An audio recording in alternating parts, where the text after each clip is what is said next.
अस्सलाम वालेकुम व्यूवर्स, मैं हूँ आपके दिल का स्पेशलिस्ट डॉक्टर मुजीब पीरज़ादा।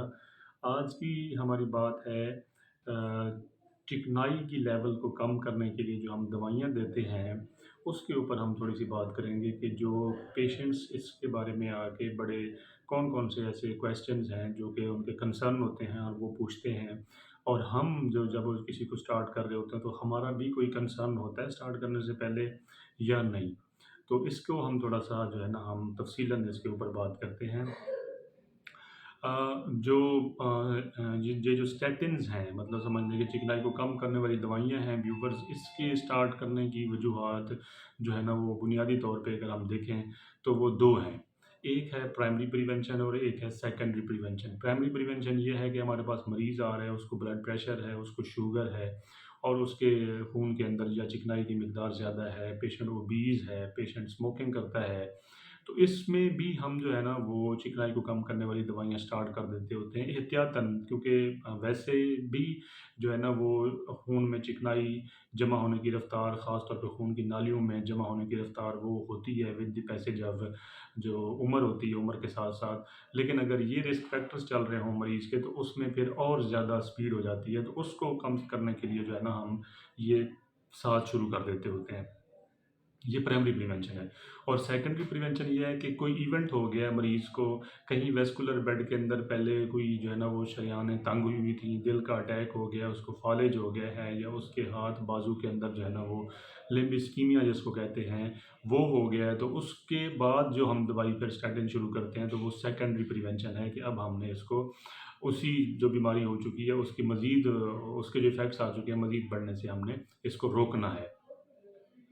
अच्छा, इसमें जो इसके जो नुकसानात होते हैं, समझ लें इसके जो साइड इफ़ेक्ट्स होते हैं, मरीज़ों का बहुत इसके ऊपर कंसर्न होता है। तो उसमें जो पहली चीज़ है ना वो एक तो इसके सबसे जो कॉमन साइड इफ़ेक्ट्स कौन से होते हैं और उसके लिए हमने क्या करना है। दूसरा इस पे मेन जो फ़ोकस होता है वो जिगर के ऊपर इसका क्या असर आता है और तीसरा फ़ोकस इसका होता है कि दिल के पट्ठों के ऊपर मतलब बाकी जिस्म के पट्ठों के ऊपर जो है ना इसके क्या असरात आते हैं और क्या हो सकता है। इसमें जो कॉमन जो साइड इफ़ेक्ट्स आते हैं वो उसके लिए हमें परेशान होने की ज़रूरत नहीं होती। वो उल्टियाँ भी हो सकती हैं, मोशन भी हो सकते हैं, पेट में जो है ना फ्लैचुलेंस मतलब गैस भी बन सकती है और हल्का-फुल्का पेट में दर्द भी हो सकता है। तो उसके लिए अलामती तौर पे हमने थोड़ी-सी दवाई दे देनी होती है त अलामती जो होती है। लेकिन इसमें बंद करने की गुंजाइश नहीं है कि हम चिकनाई वाली दवाइयों को बंद करें। अच्छा, अब आता है मेन पॉइंट हमारा कि जिगर की जो बीमारियाँ हैं, जिगर के जो मसाइल हैं, क्या उसके साथ भी इसका कोई लिंक है? जी हाँ। जो अगर तो पेशेंट को पहले कोई जिगर का मसला है, तो फिर हमें स्टार्ट करने से पहले हमें ओपिनियन लेनी होती है, जो जिगर के स्पेशलिस्ट होते हैं उनसे। वो पैनल होता है, वो डिसाइड करता है कि इसको जो है ना आपने डोज़ स्टार्ट करनी है। अच्छा, उसके लिए हमारा फिर प्रोटोकॉल ये होता है आइडियली ये प्रोटोकॉल है जिगर के मरीज़ों के लिए, नॉर्मली रूटीन में नहीं है ये, कि उसमें फिर हम जो है ना वो बेसलाइन पे उसकी जो है ना वो जिगर की जो प्रोफ़ाइल है, वो ट्रांसअमाइनेज़ेज़ जो एलएफटीज़ हैं, वो हम करवा लेते हैं। फिर उसके बाद हम जो है ना वो 3 महीने के बाद करवाते हैं और फिर सिम्पटम्स के अकॉर्डिंगली एनुअल बेसिस पे भी रिकमेंडेड है, अगर पेशेंट की सिम्पटम्स ऊपर-नीचे हो रही हैं, तो उस हिसाब से। अच्छा, इसको स्टॉप कब करना है?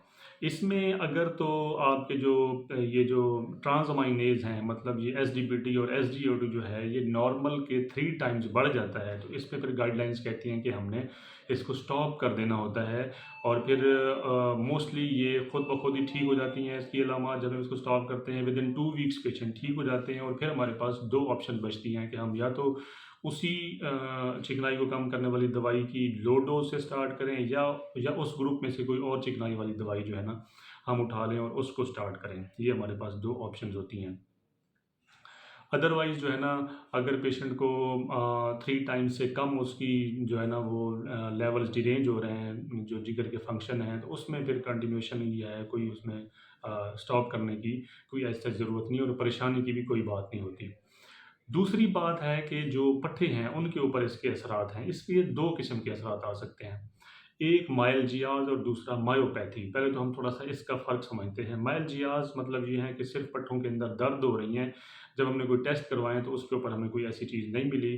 तो उसमें फिर ये है कि जो है ना थोड़ी देर के लिए, थोड़े अरसे के लिए इसको हमने स्टॉप करना होता है और जब ठीक हो जाते हैं तो फिर लो डोज़ से दोबारा हमने स्टार्ट करना होता है। उसके बाद आती है मायोपैथी। उसमें फिर ये है कि पट्ठों में दर्दें भी हैं, ख़ास तौर पे टाँगों के अंदर, बाजुओं के अंदर, जिस्म के अंदर, और साथ जो हमने सीके एंजाइम होता है वो करवाया तो वो भी 10 टाइम्स हमें रेज़ मिला। इसमें भी गाइडलाइन में 10 टाइम्स का ये लिखा है कि 10 टाइम्स वो अपने नॉर्मल रेंज से ज़्यादा है, फिर हमने स्टॉप करवानी है ये चिकनाई को कम करने वाली दवाई, और जब ये नॉर्मल हो तो फिर हमने जो है ना उसके बाद इसका स्टार्ट लेना है। अगर उससे कम लेवल पे इसके 10 से कम लेवल, 10 टाइम से कम है इसका, तो फिर हमने अलामती तौर पे उसको दर्द की दवाइयाँ साथ देनी है और ये लेवल साथ चलाते रहना है।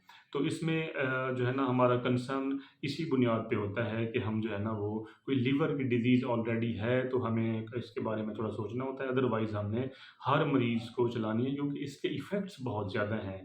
इसके चिकनाई को कम करने के लिए भी इफ़ेक्ट्स हैं, रीनल प्रोटेक्टिव इफ़ेक्ट्स हैं, एंटीऑक्सीडेंट हैं ये, एंटी इन्फ्लेमेटरी हैं ये। तो ये काफ़ी ज़्यादा जो है ना इसकी ये फ़वाइद काफ़ी ज़्यादा हैं जिसकी वजह से हम शुरू कर देते हैं। उम्मीद करता हूँ कि ये वीडियो आपके लिए बड़ी मालूमाती होगी। आप अपना ख़्याल रखें, अपने करीबी लोगों का ख़्याल रखें। आख़िर में मेरा वही पैगाम कि सबसे पहले सेहत। अस्सलामु अलैकुम।